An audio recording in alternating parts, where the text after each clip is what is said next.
আচ্ছা, এখানে টনসিল আর এই যে হেডেক। আমি হেডেক আর টনসিল। আচ্ছা ঠিক আছে, আপনারা আমাদের সাথে চলুন। ওরা কোথায় যাবে? থানায় যাবে, ওদের বিরুদ্ধে অভিযোগ আছে। ওদের বিরুদ্ধে অভিযোগ কে করছে? সেটা থানায় গেলেই জানতে পারবেন। না, ওদের বিরুদ্ধে অভিযোগটা কে করছে? মিতু? আর যদি করে থেকে কেন করছে? মানে একজনকে মারছে, এই তো? হ্যাঁ, তো যদি সেটা হয়ে থাকে তাহলে মারছি তো আমি নিজেও। ওরা দুজনে যাবে কেন? ওরা দুজনে আমার ছোট ভাই। আমার কথায় ওরা মারছে। আপনারা তো আইনত এটা জানেন যে একটা হুকুমের আসামি থাকে, তো আমি হুকুম করছি, ওরা মারছে। তো যদি ওরা অপরাধী হতে ওরা থানায় যাওয়া লাগে, তো সে অপরাধ তো আমি নিজে অপরাধী। চলেন। দেখেন, আপনার নামে কোনো অভিযোগ নেই। আরে ভাইরে, আমার নামে অভিযোগ নাই সেটা সত্য বুঝছি, কিন্তু অভিযোগটা নাই কেন? ভয় আমার নাম দেখে নাই, অপরাধ তো আমি নিজেও করছি, সেজন্য স্বীকার করলাম। তো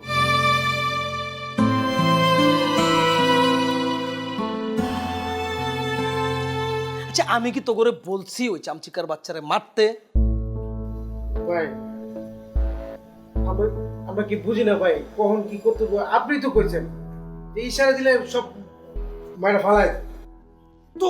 তোগো লাইকা মিতু আমার 14টা কথা শোনাই গেছে আমার। সে তো শুনাইবো, তার কি কোনো জ্ঞান বুদ্ধি আছে? সে যদি ওই দিন না আইতো, বান্দির বাচ্চা একদম চাটকায় হালাইতাম। আরে বাবারে, এখন লাভটা কি? সে যদি আমারে ভালো না বাসে, এখন আমি কি জোর করে বাসাইতে পারবো? কে ভালোবাসবো নাকি? আপনার কি নাই? আপনার মধ্যে কি নাই?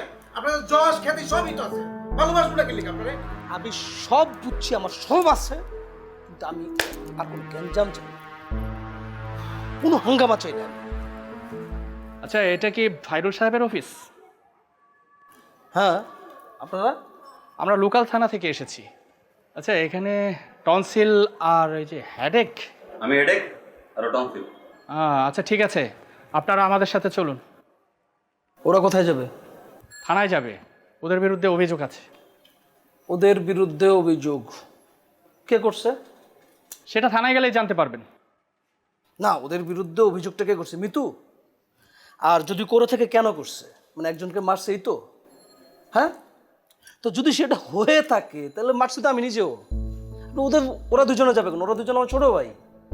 আমার কথায় ওরা মারছে। আপনারা তো আইনত এটা জানেন যে একটা হুকুমের আসামি থাকে, তো আমি হুকুম করছি, ওরা মারছে। তো যদি ওরা অপরাধী হতে ওরা থানায় যাওয়া লাগে, তো সে অপরাধ তো আমি নিজে অপরাধী। চলেন। দেখেন, আপনার নামে কোনো অভিযোগ নেই। আরে ভাইরে, আমার নামে অভিযোগ নাই সেটা সত্য বুঝছি, কিন্তু অভিযোগটা নাই কেন? ভয় আমার নাম দেখে নাই, অপরাধ তো আমি নিজেও করছি, সেজন্য স্বীকার করলাম। তো চলেন। দেখেন, আপনার বিরুদ্ধে কোনো অভিযোগ নেই। এই, ওদের নিয়ে চলো। এই দাঁড়ান, আমাকে ছাড়া তো ওদেরকে নিতে পারবেন না, কারণ ওরা আমাকে ছাড়া কোথাও যায় না। না ভাই, আপনাকে নেওয়া যাবে না। শুধু শুধু বিষয়টাকে ঘোলাটে করেন না। আপনি আইনের কাজে বাধা দিয়েন না ভাই। ভাই, আমার বিরুদ্ধে অভিযোগ নাই কেন সেটা তো আমি আপনাকে বুঝাই বললাম। আচ্ছা ঠিক আছে, নাই তো ওরা দুইজনের জায়গায় তিনজনে, একজনকে আপনার কোনো জায়গা হইব না? হইব। আর ওই যে খাবার দাবার চিন্তা করতেছেন, তো কোনো সমস্যা নেই, দুজনের খাবার আমি তিনজনে ভাগ করে খাওয়ানো। চলেন ভাই, চলেন চলেন, আসো। আজব লোক তো। আচ্ছা ঠিক আছে, এই ওনাদের সাথে ওনাকেও নিয়ে নাও।